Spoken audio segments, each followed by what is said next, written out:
तो लीजिए सुनिए पथिर पंचाली का 17वां अध्याय। पथिर पंचाली के पहले के अध्याय आपको हमारी प्लेलिस्ट से मिल जाएंगे। लिंक आपको एंड स्क्रीन और आई बटन पे मिल जाएगा। तो शुरू करते हैं। पथिर पंचाली अध्याय 17। लेखक विभूति भूषण बंदोपाध्याय। उस साल तेज वर्षा की रात में वह और अपू सलाह करके रात के अंतिम हिस्से में सजली मालकिन के बाग में ताड़ खोजने गए थे कि एकाएक दुर्गा के पैर में कांटा चुभ गया। दर्द से उसने पीछे हटते हुए बायां पैर जहां रखा वहां फिर एक और कांटा घुस गया। सवेरे देखा कि रात को कहीं कोई ताड़ ना चुरा ले, इसलिए सत्तू ने ताड़ के नीचे की ओर जाने वाले रास्ते पर कतार के कतार बेल के कांटे लगा रखे थे। और एक दिन भी बड़ी अजीब बात हुई थी। कहीं से पूर्व बंगाल का एक बूढ़ा मुसलमान रंगीन कांच लगे हुए टीन का एक बड़ा सा बक्सा लेकर खेल दिखाने आ गया। वह उस मोहल्ले के जीवन चौधरी के आंगन में खेल दिखा रहा था। दुर्गा पास ही खड़ी थी। उसके पास पैसा नहीं था। सब लोग एक एक पैसा देकर उस बक्से के शीशे में झांककर पता नहीं जाने क्या क्या देख रहे थे। बूढ़ा मुसलमान बक्सा बजाकर गाते हुए कह रहा था, ताज बीबी का रोजा देखो, हाथी शेर की लड़ाई देखो। जो लड़का देखकर अलग हो जाता उससे दुर्गा बड़े आग्रह के साथ पूछती, क्या दिखा रहा है? क्या सचमुच की चीज़ें हैं? ओह, वे बेचारे कह ही नहीं पाते थे कि उन्होंने क्या क्या अजीब चीज़ें देखी। बड़ी अद्भुत चीज़ें थी। एक एक करके सब बच्चे देख चुके। दुर्गा चली जा रही थी, पर बूढ़े मुसलमान ने कहा, मुन्नी देखोगी नहीं? दुर्गा ने कंधा हिलाकर कहा, नहीं, मेरे पास पैसे नहीं हैं। आओ बेटी देखो, पैसा नहीं लगेगा, उस आदमी ने कहा। दुर्गा को बहुत लज्जा मालूम हुई। मुँह से बोली नहीं, पर आग्रह तथा कौतूहल के मारे बेताब हो रही थी। उस आदमी ने कहा, आओ आओ, कोई बुराई नहीं है, देख जाओ। दुर्गा खुश होकर बक्से के पास खड़ी हो तो गई, पर वह साहस करके मुंह शीशे के पास नहीं ले जा सकी। उस आदमी ने कहा, मुन्नी नल के अंदर तो देखो। दुर्गा ने सिर के उड़ते हुए बालों के गुच्छों को कान के बगल से हटाकर देखने लगी। बाद को 10 मिनट तक पता नहीं क्या होता रहा, उसका तो वह वर्णन नहीं कर सकती। तस्वीर के अंदर सचमुच के आदमी कैसे दिखाई पड़ते हैं, कितने साहब मेमे घर द्वार लड़ाई भिड़ाई उसने देखी, यह नहीं बता सकती। ना जाने कितनी अनहोनी बातें थीं।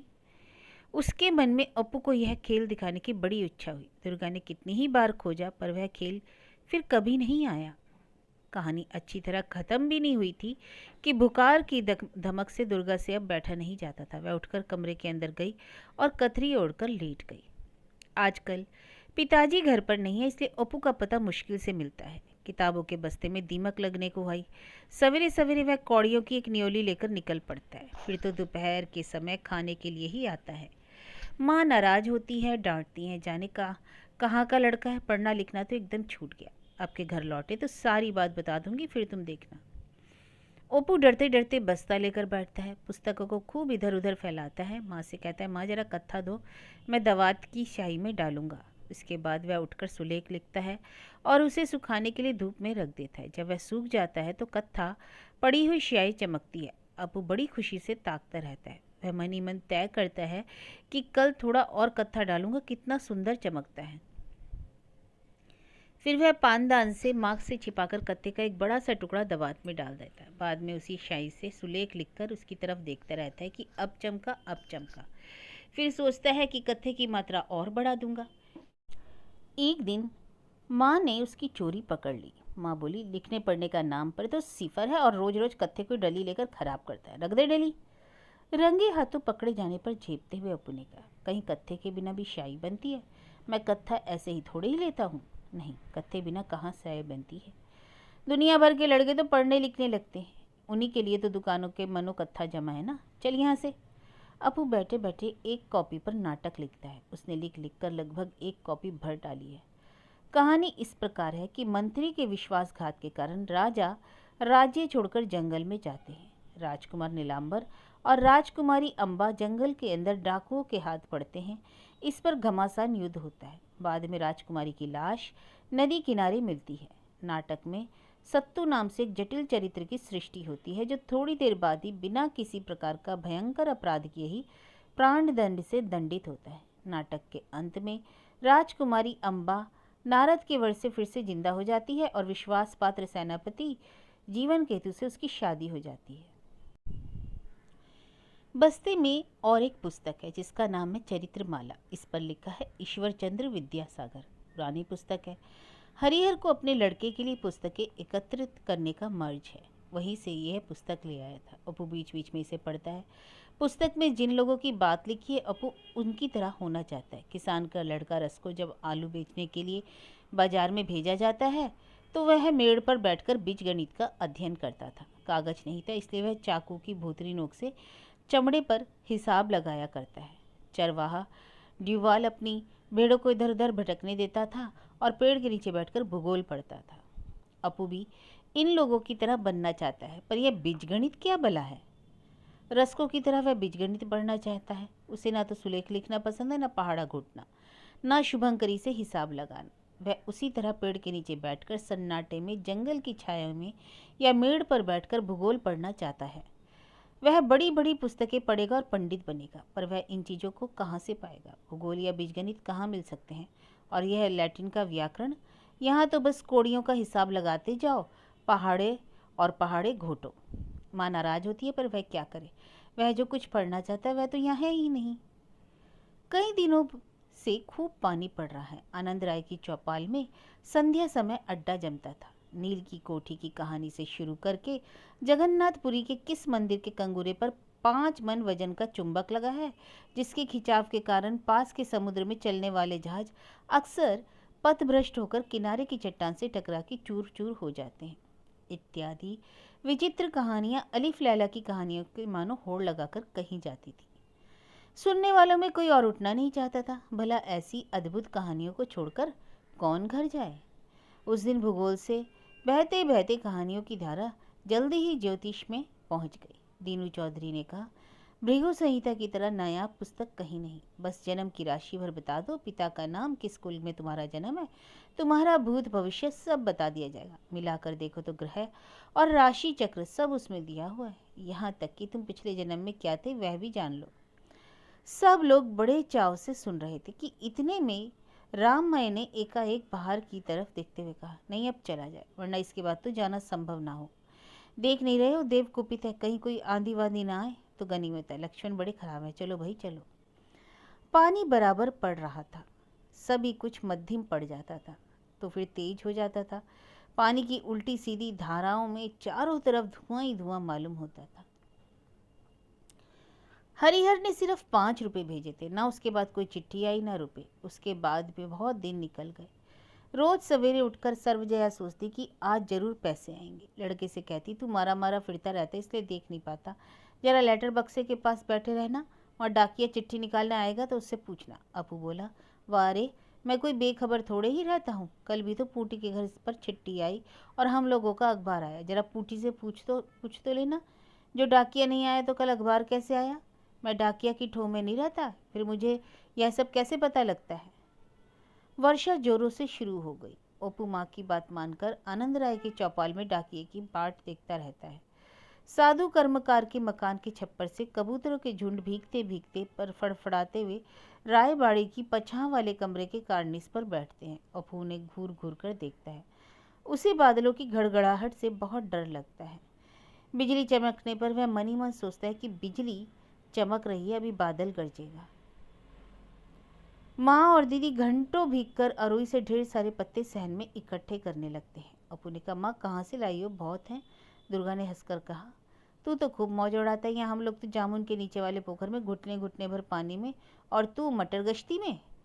सवेरे पनघट पर नाइयों की बहू से भेंट हो गई। सर्वजया ने कपड़े के अंदर से फूल की तश्तरी निकालते हुए कहा, यह देखो वह चीज़ है, बहुत अच्छी है, बिल्कुल असली कांसा है। यह हमारी शादी की चीज़ है। आजकल यह चीज़ नहीं मिलती। बहुत मोल भाव के बाद नाइयों की बहू ने आंचल से खोलकर एक अठन्नी दे दी और फिर तश्तरी को आंचल में छिपा लिया। सर्वजया ने बार बार कहा, बहू किसी से कहना नहीं। 2-1 दिन में तेज वर्षा शुरू हुई। पुरवैया हाहाकार करती हुई चलने लगी। जहाँ भी छोटे बड़े गड्ढे थे लबालब भर गए। कच्ची सड़क पर घुटने तक पानी था। बांस की झाड़ी में दिन रात आंधी साए साए करती रहती। जहाँ तहाँ बांस मिट्टी में लौट रहे हैं। आसमान में बादलों के बीच कहीं कोई दरार नहीं थी। बीच बीच में कुछ समय के लिए अंधेरा गहरा होता जाता था। काले काले बादल मनमाने ढंग से उड़ते हुए पूर्व से पश्चिम जा रहे थे, जैसे दूर आकाश में देवताओं और असुरों में महासंग्राम छिड़ा हुआ हो और किसी कुशल सेनापति के परिचालन में दैत्यों की विराट सेना आ रही हो। भयंकर तूफान था। रात दिन साए साए गड़गड़ाहट, नदी का पानी बढ़ गया था। कितने ही घर द्वार जंगल जगह जगह बैठ रहे थे। नाले तो पानी के मारे आपस में मिलकर एकाकार हो रहे थे। अपू सहन में आकर जल्दी जल्दी भीगा हुआ सिर पहुँचते पहुँचते बोला, दीदी दीदी, हमारे बासों की झाड़ी में पानी भर गया, देखने चलोगी?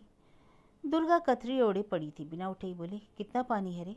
अपू बोला, तेरा बुखार उतर जाए तो कल दिखाना, इमली के नीचे वाली पगडंडी पर घुटना भर पानी है। बाद में उसने पूछा, माँ कहाँ है? घर में एक दाना नहीं था, बस थोड़े से बासी भुने हुए चावल भरते। अपू इस पर रो पड़ा, बोला, इससे काम नहीं चलने का, क्या मुझे भूख नहीं लगती? मैं थोड़ा भात खाऊंगा। माँ ने कहा, मेरा राजा बेटा, ऐसे नहीं करते। मैं भुने हुए चावल में तेल नमक डाल दूंगी, इस वक्त मैं कैसे पका सकती हूँ? देख नहीं रहे हो किस तरह सारी चीज़ें गीली हो रही है? चूल्हे में भी तो पानी भरा पड़ा है। बाद में सर्वजया ने कपड़े के अंदर से कुछ निकालकर हंसते हुए कहा, यह देख, एक कोई मछली है, बांस की झाड़ी के नीचे कानों के बल चल रही थी। बाढ़ के पानी से शायद नदी से आ गई। दुर्गा अवाक होकर कतरी फेंक कर उठ बैठी, बोली, माँ देखो तो जरा मछली। अच्छा माँ, मछली कान से रेंग कर चलती है? अब उस सारी बात सुनकर मछली ढूंढने के लिए पानी में ही दौड़ने लगा। बड़ी मुसीबत से माँ ने उसे रोका। दुर्गा बोली, बुखार जरा उतर जाए तो अपू चल, कल सवेरे तू और मैं बांस की झाड़ी में मछली ढूंढ कर लाएंगे। बाद में वह अवाक होकर सोचने लगी, बांस की झाड़ी में मछली कैसे आई? माँ ने अच्छी तरह थोड़ी ढूंढा होगा, जरूर वहाँ और भी फिर मछलियाँ होंगी। चारों तरफ के जंगल और बागों को अपने आंचल से ढककर संध्या उतरी। बादल और त्रयोदशी के अंधेरे में सारी सृष्टि डूबी हुई थी। दुर्गा जिस बिस्तरे पर लेटी थी उसी पर एक तरफ अपू और माँ भी बैठे थे। सर्वजया सोच रही थी कि आज कहीं नीरेन बेटा का पत्र आ जाता तो बहुत अच्छा रहता, पर पता नहीं ऐसा हो भी सकता है या नहीं। नीरेन तो पसंद ही कर गया है, अब पता नहीं तकदीर में क्या है। नहीं, ऐसी बात हमारी तकदीर में कहाँ लिखी है? जो तकदीर ऐसी ही होती तो चिंता काहे की थी? उधर भाई और बहन में बड़े जोर की बहस छिड़ी हुई थी। अपू हटकर माँ के पास बैठा। ठंडी हवा के कारण उसे बहुत जाड़ा लग रहा था। हंसकर बोला, माँ माँ, वह तुकबंदी तो सुनाओ। सर्वजया ने जो अपने लड़के को इस तरह सरल उल्लास की हंसी हंसते देखा तो उसके हृदय में टीस सी उठी। मन ही मन सोचने लगी, मेरे ना तो 7 लड़के हैं ना 5, बस ले देकर कुल एक यही है, पर उसकी एक भी साथ मैं पूरी नहीं कर पाती। मेरी तकदीर इतनी खराब है, ना घी उसे दे पाती हूँ, ना लूची, ना संदेश। थोड़ा सा भात मिलता है, सो भी बिना किसी व्यंजन के। फिर सोचने लगी, यह टूटी मड़ैया, एक चीज़ है तो दूसरी नदारद। अपू एक बार खड़ा बड़ा हो जाए तो सारे दुख दूर हो जाएंगे। बस ईश्वर से यही प्रार्थना है कि इसका मंगल करे। इसके बाद वह बैठे बैठे किस्से कहानी कहने लगी। जब वह पहले पहल निश्चिंतपुर में गृहस्थी जमाने आई थी, उस साल इसी तरह लगातार वर्षा के कारण नदी का पानी इतना बढ़ गया था कि पनघट के रास्ते में जो मुखर्जी बाग है उसमें बड़ी बड़ी नावें चलती थी। अपू बोला, माँ कितनी बड़ी नाव थी? बहुत बड़ी, 50 से आने वाली चूने की नाव देखी है ना, उस तरह सजी मिट्टी की नाव जो बीच बीच में आती है, उनकी तरह थी। दुर्गा ने एकाएक पूछा, माँ तुम 4 गुच्छों की बेनी बनाना जानती हो? बहुत रात बीतने पर सर्वजया की नींद टूट गई। अपू पुकार रहा था, माँ माँ, ओ माँ, उठो, मुझ पर पानी टपक रहा है। सर्वजया ने उठकर जल्दी से बत्ती जलाई। बाहर पानी पड़ने की भयंकर आवाज़ हो रही थी। फूटी छत के कमरे में हर जगह पानी टपक रहा था। उसने बिस्तरा हटाकर बिछा दिया। दुर्गा बुखार के मारे बेसुध पड़ी थी। माँ ने उसे टटोल कर देखा तो उसकी कतरी भी बुरी तरह भीग गई। वह पुकार कर बोली, दुर्गा, ओ दुर्गा, सुन रही है? जरा उठ तो बेटा, बिस्तरा हटा दूँ। ओ दुर्गा, जल्दी कर, एकदम भीग गई। लड़का और लड़की दोनों सो रहे, फिर भी सर्वजया को नींद नहीं आई। अंधेरी रात और तिस पर इतनी भयंकर वर्षा। उसका मन शंकित हो रहा था। ऐसा मालूम हो रहा था जैसे कोई बात होने वाली है। भीतर ही भीतर बड़ी अद्भुत भावना हो रही थी। सोच रही थी कि आखिर उस आदमी का क्या हुआ? रुपए ना आए ना सही, पर चिट्ठी तो आए। ऐसा तो कभी नहीं हुआ। उनकी तबीयत तो ठीक है ना? माता सिद्धेश्वरी 5:15 आने का भोग लगाऊंगी, अच्छी खबर मंगा दो। अगले दिन सवेरे पानी कुछ थम गया। सर्वजया ने घर से निकलकर देखा कि बांस की झाड़ी के अंदर का गढ़ा पानी फिर से भर गया। पनघट के रास्ते पर निवारण की माँ भीगते भीगते कहीं जा रही थी। सर्वजया ने उसे पुकार कर कहा, निवारण की माँ सुनो। फिर कुछ ले जाकर बोली, तूने एक बार कहा था ना कि अपने लड़के के लिए वृंदावनी चादर लूंगी, सो ले गई। निवारण की माँ बोली, तुम्हारे पास है? जरा पानी रुकने दो, अभी मैं अपने लड़के को साथ में ले आऊंगी। मालकिन, चादर नहीं है या पुरानी? सर्वजया बोली, तू अभी जाकर देख ना जा। रखे रखे पुरानी हो गई है, पर किसी ने कभी ओढ़ी नहीं, धुली रखी है। कहकर कुछ रुकते हुए बोली, आजकल तू धान नहीं कूट रही? निवारण की माँ बोली, ऐसे आंधी पानी में मालकिन धान सूखता कब है, खाने के लिए थोड़े से चावल रख लिए हैं। सर्वजया बोली, एक काम जरा कर दे, मुझे आधा काट चावल दे जा। फिर जरा पास आकर मिन्नत के स्वर में बोली, पानी के मारे बाजार से चावल नहीं मंगा पा रही, रुपया लेकर घूम रही हूँ, पर कोई राजी हो जाए, बड़ी मुश्किल में हूँ। निवारण की माँ राजी हो गई, बोली, मैं ले तो आऊंगी, पर मालकिन आप उस घटिया धान का भात खा सकेंगी, बहुत ही मोटा है। अब दुर्गा से नीम की छाल का काढ़ा नहीं पिया जाता, उसकी बीमारी ज्यों की त्यों है, न दवा दारू है, न डॉक्टर, न वैद्य, बस घरेलू काढ़ा। बोली, माँ 1 पैसे का नमकीन बिस्किट मंगा दोगी? बहुत अच्छा लगेगा, साबूदाना ही नहीं जुटता तो बिस्कुट। शाम से फिर तेज पानी पड़ने लगा। पानी के साथ साथ आंधी भी चलने लगी। वर्षा के कारण चारों तरफ सन्नाटा था, सर्वत्र पानी भरा हुआ था और तेज पुरवैया चल रही थी। बादल कहाँ समाप्त हुए, अंधेरा कब शुरू हुआ, यह भादों की इस संध्या में पता नहीं लग रहा था। फिर उसी तरह धुनी हुई काली रुई के ढेरों की तरह बादल उड़ते चले थे। वर्षा के पटपट शब्द से कान बहरे हो रहे थे।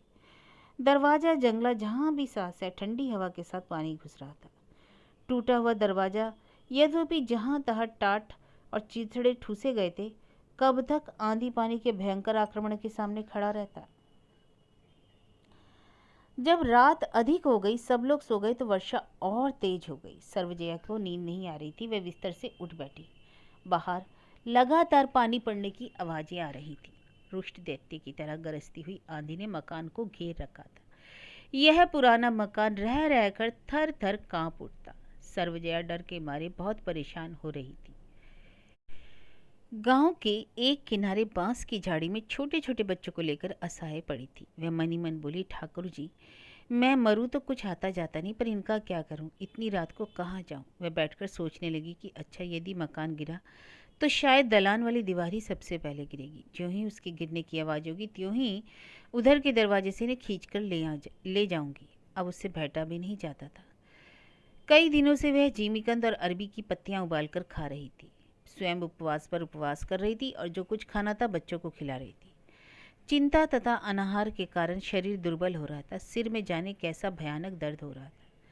साए साए आंधी चल रही थी। बहुत रात होने पर और जोर से आंधी चलने लगी। बाहर कुछ झटका सा मालूम हुआ। अब क्या करे। आंधी के एक झकोरे से डरकर वह आंधी का रुख जानने के लिए दरवाज़ा जरा सा खुलकर संभल कर खड़ी हो गई। मुंह बढ़ाकर देखा तो बौछार और से कपड़े भीग गए। हवा की एक रस साए साए चल रही थी, पर पानी की पटपट के मारे उसकी आवाज़ दब गई। बाहर कुछ दिखाई नहीं पड़ रहा था। निष्ठुर आंधी भरी रात की आत्मा जैसे प्रलय देवता के दूत के रूप में भीम भैरव गति से सृष्टि को ग्रसने के लिए दौड़ रही थी। भयंकर तूफान की सृष्टि हो रही थी। मकान थरथरा उठता था। सर्वजया के पुराने मकान पर बार बार धक्का जैसा मालूम होता था। आतंक के मारे सर्वजया ने दरवाजा बंद कर दिया। जो इस समय कुछ भीतर आ जाए तो क्या मनुष्य अन्य प्राणियों की तरह एक जानवर मात्र है। चारों तरफ बांस की घनी झाड़ियां और जंगल था। दूर तक बस्ती नहीं। बाप रे बाप। पानी की बौछार से कमरा भर गया था। उसने हाथ लगाकर देखा तो अपू बुरी तरह भीग गया था। अब वह क्या करे, कितनी रात और बाकी है। उसने बिस्तरा टटोलकर दिया सिलाई निकाली और फिर मिट्टी के तेल की कुप्पी जला ली। बोली, अरे अपू उठ तो। अपू सुन रहा है, जरा उठ। फिर दुर्गा से बोली, दुर्गा करवट तो ले, बदल ले, बहुत पानी पड़ रहा है, जरा हटकर लेट। अपू उठ बैठा और उनिंदी आंखों से इधर उधर देखकर फिर सो गया। एकाएक किसी भारी चीज के गिरने का धमाका हुआ। सर्वजया ने जल्दी से दरवाजा खोलकर बाहर झांका तो देखा बांस की झाड़ी की तरफ वाला हिस्सा कुछ दिखाई पड़ रहा है। अच्छा, तो रसोई घर की दीवार गिर पड़ी। वह एक बार कांप उठी। अब पुराने मकान की बारी है। अब वह किससे मदद मांगे। मन ही मन बोली, ठाकुर जी, किसी तरह आज की रात पार कर दो। ठाकुर जी, इनका मुंह ताको। अभी अच्छी तरह सुबह नहीं हुई थी कि आंधी थम गई थी, पर पानी थोड़ा थोड़ा पड़ रहा था। मोहल्ले की नीलमणि मुखर्जी की स्त्री यह देखने आई थी कि गौशाला में क्या हाल है। इतने में पीछे के दरवाजे से के बार बार भड़बड़ाए जाने पर उसने दरवाज़ा खोला और सामने ही सर्वजया को देखकर आश्चर्य के साथ बोली, नई बहू तुम? सर्वजया ने घबराहट में कहा, छोटी दीदी, एक बार जेठ जी को बुलाओ तो सही, जल्दी से उन्हें हमारे घर चलने के लिए कहो। दुर्गा की हालत जाने कैसी हो रही है। नीलमणि मुखर्जी की स्त्री आश्चर्य से बोली, दुर्गा? दुर्गा को क्या हुआ? सर्वजया बोली, कई दिनों से बुखार चल रहा था, कभी आता था कभी उतर जाता। कल संध्या से बुखार तेज है, फिर कल रात को तो जानती हो क्या हालत रही। जल्दी से जेठ जी को एक बार। बिखरे हुए बाल और रत जगह के कारण लाल लाल आंखों में खोई खोई सी दृष्टि देखकर नीलमणि मुखर्जी की स्त्री ने कहा, बहू डर काहे का, खड़ी रहो, अभी उन्हें बुलाए देती हूँ। चलो मैं भी चलती हूँ। कल रात को गौशाला का छप्पर भी उड़ गया। कल रात की तरह कांड तो मैंने अभी तक नहीं देखा। वे रात के अंतिम पैर में गाय बैल संभाल कर सोए हैं। चलो अभी चलकर पुकारती हूँ। थोड़ी देर बाद नीलमणि मुखर्जी, उनका बड़ा लड़का फणींद्र, पत्नी और 2 लड़कियां सब अपू के घर पहुंचे। रात अंधेरे में वे दैत्य मानुष सारे गांव के पैरों तले रौंदकर, पीसकर, मथकर आकाश मार्ग से गायब हो गए। जिधर देखा उधर पेड़ की टूटी डालें, पत्ते, छप्पर का फूस, बांस की हरी पत्तियां, कहीं कहीं बांसों के झुकने के कारण रास्ता भी बंद हो गया था। फणींद्र बोला, पिताजी आपने देखा कितना भयंकर कांड हुआ। नवाबगंज की पक्की सड़क से विलायती चटका पेड़ के पत्ते उड़ाए हैं। नीलमणि मुखर्जी के छोटे लड़के ने बांस की पत्तियों में से एक मरी हुई गोरैया बाहर निकाल ली। दुर्गा के बिस्तरे पर बगल में अपू बैठा था। नीलमणि मुखर्जी ने कमरे में प्रवेश करते हुए कहा, बेटा अपू, क्या मामला है? अपू के चेहरे पर घबराहट के चिन्ह थे। बोला, ताऊ जी, दीदी पता नहीं क्या बक रही है। नीलमणि मुखर्जी बिस्तरे के बगल में बैठकर बोले, जरा हाथ देख लूं। अच्छा बुखार है, कुछ तेज है, पर कोई डर नहीं। फनी, तू चट से नवाबगंज के शरद डॉक्टर के यहाँ चला जा और उन्हें साथ लेता। बात को उन्होंने पुकारा, दुर्गा, ओ दुर्गा। पर दुर्गा तो बिल्कुल बेसुध थी। उसने कोई जवाब नहीं दिया। नीलमणि बोले, अरे घर द्वार का तो बहुत बुरा हाल हो रहा है। कल रात को पानी पड़ने के कारण सब जगह पानी भर गया। तो बहुत शर्माने की बात क्या थी, वहाँ आकर रह जाती तो क्या होता। और इस हरिया की भी उम्र बीत गई पर अकल ना आई। जब यह हालत है तो घर द्वार ऐसा ठीक ठाक बिना किए पता नहीं कहाँ गया, यह भी नहीं मालूम। उसकी तो सारी जिंदगी इसी तरह बीत गई। उनकी पत्नी बोली, घर क्या मरम्मत कराए, घर में खाने तक तो है नहीं, नहीं तो इस तरह छोड़ छाड़ कर कोई परदेश जाता है। हाय, यह बीमार लड़की कल रात भीगी है, जरा पानी तो गर्म कर। फनी, यह जंगला तो खोल दे। दिन काफ़ी चढ़ने पर नवाबगंज से शरद डॉक्टर आए और दवा दारू की व्यवस्था हुई। कह गए, चिंता की विशेष बात नहीं, बुखार जरूर ज़्यादा है, माथे पर बराबर पानी की पट्टी रखी जाए। हरिहर का कोई पता ठिकाना नहीं था, फिर भी अंतिम पते पर एक पत्र छोड़ दिया गया। अगले दिन आंधी पानी थम गया, बादल छटने लगे। नीलमणि मुखर्जी दोनों जून आकर देखभाल करने लगे। आंधी पानी थमने के अगले दिन से ही दुर्गा का बुखार फिर तेज हो गया। शरद डॉक्टर की भौंई चढ़ गई। हरिहर को एक पत्र और लिखा गया। अपू अपनी दीदी के सिराने बैठकर भीगी पट्टियां रख रहा था और उसने दीदी को पुकारा, दीदी, दीदी सुन रही हो? दुर्गा अजीब सुध-बुध खोई खोई सी थी। होठ हिल रहे थे पर वह मन ही मन कुछ कह रही थी, जैसे नशे में। अपू ने मुंह के पास तो एक बार कान ले गया और पर उसकी समझ में कुछ ना आया। शाम को बुखार उतरने लगा। दुर्गा इतनी देर बाद आंख खोलकर फिर ताक सकी। बहुत कमज़ोर हो गई थी, बहुत ही महीन आवाज़ में बोल रही थी। अच्छी तरह सुने बिना समझ में नहीं आता था कि क्या बोल रही है। माँ घर के कामकाज करने उठ गई। अपू दीदी के पास बैठा रहा। दुर्गा ने आंख उठाकर उससे कहा, क्या समय है रे? अपू बोला, अभी भी दिन बहुत बाकी है दीदी, तुमने देखा आज धूप निकली है। बड़ी देर तक दोनों कुछ नहीं बोले। बहुत दिनों के बाद धूप निकली थी, इसलिए अपू बहुत खुश था। थोड़ी देर बाद दुर्गा बोली, सुन अपू, एक बात सुन। क्या दीदी? मुझे तू एक दिन रेलगाड़ी दिखाएगा? जरूर, तू अच्छी हो जाएगी, फिर पिताजी से कहकर हम लोग रेलगाड़ी पर चढ़कर गंगा स्नान करने जाएंगे। एक दिन और एक रात और कट गया। अब मौसम ऐसा हो गया कि मालूम ही नहीं होता था कि आंधी पानी कभी आया था। चारों तरफ शरद की धूप खिल रही थी। सवेरे लगभग 10 बजे के समय नीलमणि मुखर्जी बहुत दिनों के बाद नदी में नहाने की सोच ही रहे थे कि इतने में स्त्री की घबराहट भरी आवाज़ कानों में आई, अजी जल्दी से इधर तो आओ, अप्पू के घर से रोने की आवाज़ आ रही है। मामला क्या है देखने के लिए सब दौड़े।